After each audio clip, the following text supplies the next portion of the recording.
deadly scenes in Oakville. One man is shot by police in their own parking lot, and a few blocks away, a woman is found dead in a home. Police say the two are connected. Good evening and thanks for joining us. Our top story tonight, police and investigators are still trying to put all of the pieces together after a man was shot and killed at an Oakville police station and a woman was found dead at a home nearby.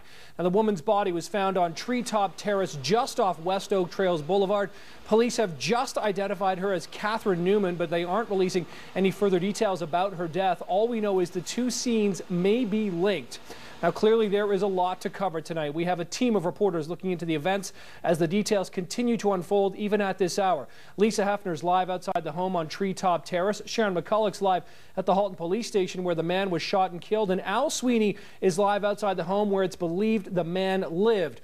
We're going to start, though, with what happened at the police station. Sharon McCulloch's been there for us all afternoon. So, Sharon, give us the latest there on what's happening and what's going on right now.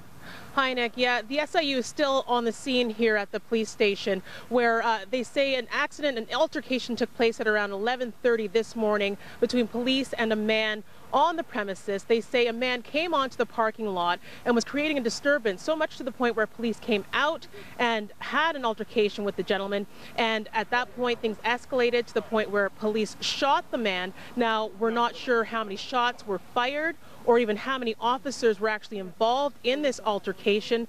Now, police say that the reports were that the man was causing damage to other vehicles out here, and those are actually unconfirmed reports, but that he was causing damage, and that may have been why police came out in the first place. Now, there's also a silver Altima on the parking lot that was smashed into a police vehicle. Now, we're not sure how that plays into all of this, but somehow related to this, linked to this, SIU was here earlier taking pictures of that vehicle and of the premises. Now, the body was on the lot for quite some time. Then the coroner's office came in and removed it. That was around 4:20 when the coroner's office came and removed the body.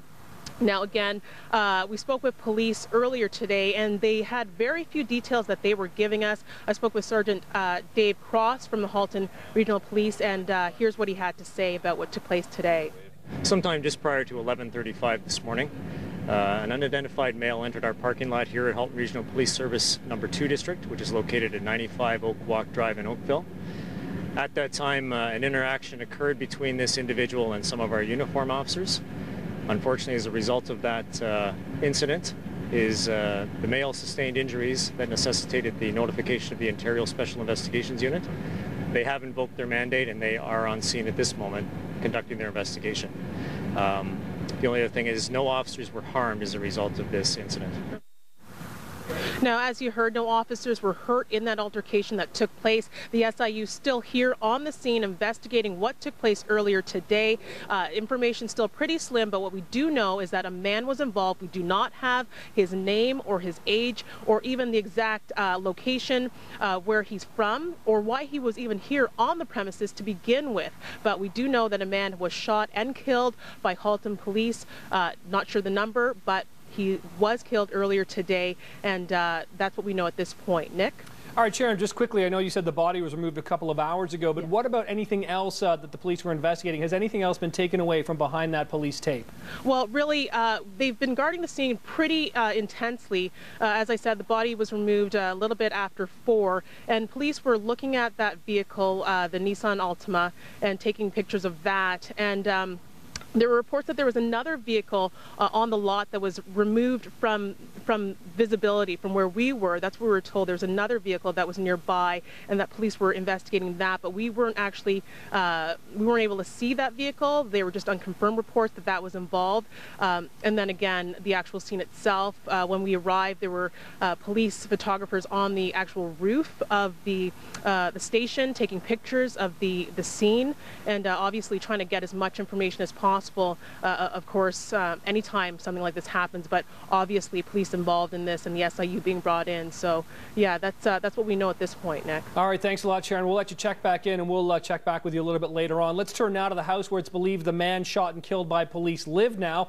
Al Sweeney's live there tonight. He's getting some reactions. So, Al, what can you tell us so far? Hi, Nick. Well, right now, police are not officially confirming any connection between the house behind me and today's tragic events, but police have been at this house for several hours, and we do know that a man lived here with 2, possibly 3 children. There was also an older woman here. Neighbors speculate that she was the grandmother and that she was the man's mother. Now, police came to the house this afternoon. Was visibly upset. Neighbors tell us they didn't know much about the man and his children because they just moved in fairly recently. But they say there was no sign of any trouble. Everything appeared to be perfectly normal. Well, the neighbor, they pretty much kept to themselves. He had, I believe, 2 boys. And there was really nothing ever. We just waved, acknowledging each other on the street. That's basically it. So he moved in last summer, summer of 2011. I believe it is either in the summer or right before the summer of 2011. This is a quiet residential street here in Oakville. Neighbors say it's certainly not the kind of place you'd expect something connected to the terrible events that happened today. This is a real shocker for this neighborhood. Nick? Yeah, it certainly is. All right, thanks a lot, Austin, live in Oakville. Let's turn now to the home where the 43-year-old Catherine Newman was found dead today. Lisa Hefner's been outside that scene all afternoon speaking with neighbors. So, Lisa, what can you tell us at this point? Well, Nick, police only minutes ago released details about this and confirmed that a woman did die here under suspicious circumstances earlier today. We know that they also released her name, 43-year-old Catherine Newman. They say that she was the daughter of a judge and the sister of a Hamilton police officer. She only moved here in the summer, according to neighbors. We have some pictures of some of the real estate listings from when it was on sale, but she moved in the summer. Neighbors didn't know her very well, but they did see her taking her boys to hockey, would wave hello, and they're really feeling sorry today for her 2 sons. She's a young woman, I'd say 30s maybe, maybe a little older, but young children, I'd say 8, 9, 10, 2 boys. There's a van parked in the driveway with the door wide open, and it was there before the activity, and it was pouring rain, the door was wide open. That's her van that you see there all the time. Yeah. And I thought it was unusual, but... So that was at about 11 o'clock this morning that neighbor saw the van with the doors all open. So definitely before the incident at Halton Police station up on Dundas Street. The coroner has been here most of the day. The forensics unit is here. Halton Police homicide investigators have now taken over the investigation.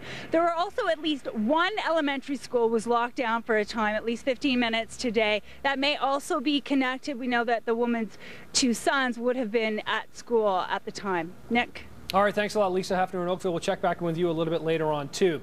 Now, earlier today, there was also another scene of police activity in Oakville. Police had surrounded a school bus at Marlborough Court and Trafalgar Road. But when we asked Halton Police about this situation, police said that this incident was not related to any of the other main crime scenes. All right.